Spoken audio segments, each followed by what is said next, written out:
Bonjour à tous, aujourd'hui, question officielle donc au bac spécialité maths, avec une fonction h continue, très important, sur l'intervalle -1, et on vous donne trois valeurs, h de -1 égale 0, h de 0 égale 2, et h de 1 égale 0. Il faut trouver parmi les quatre propositions laquelle est correcte. Donc, est-ce que la fonction h est croissante sur -1, 0? Est-ce qu'elle est positive sur -1, 1? Existe-t-il au moins un nombre a dans l'intervalle 0, 1 tel que h de a égale 1? Ou alors, l'équation h de x égale 1 admet exactement deux solutions dans l'intervalle -1. Les données elles sont très simples. Vous avez en fait trois points par lesquels la courbe est obligée de passer.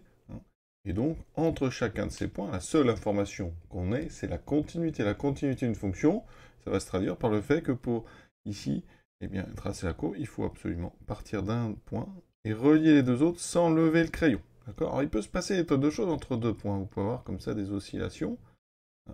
Ça peut monter, ça peut même descendre, etc. Donc, première chose qu'on peut exclure assez rapidement, c'est que la fonction n'a aucune raison d'être croissante de -1 à 0. On peut avoir comme ça des soubresauts. Donc ici, ce n'est pas la réponse A.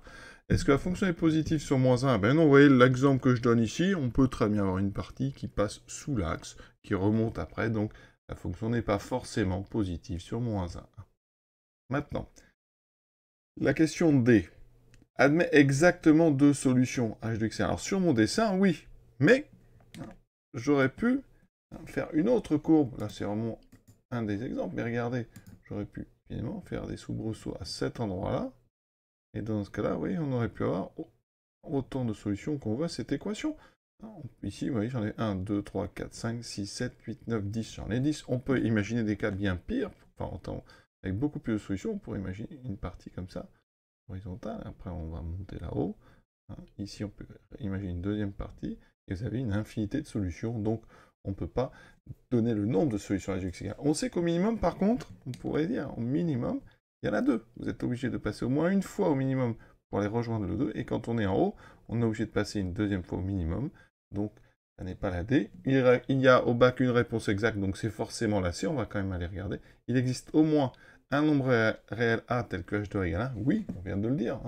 Pour aller ici de l'ordonnée 0 du premier point à l'ordonnée 2 du deuxième, eh bien le théorème des valeurs intermédiaires, la fonction est continue, 1 est une valeur intermédiaire entre 0 et 2, donc il y a forcément au moins une solution à l'équation h de x égale 1. C'était bien la réponse C, à bientôt.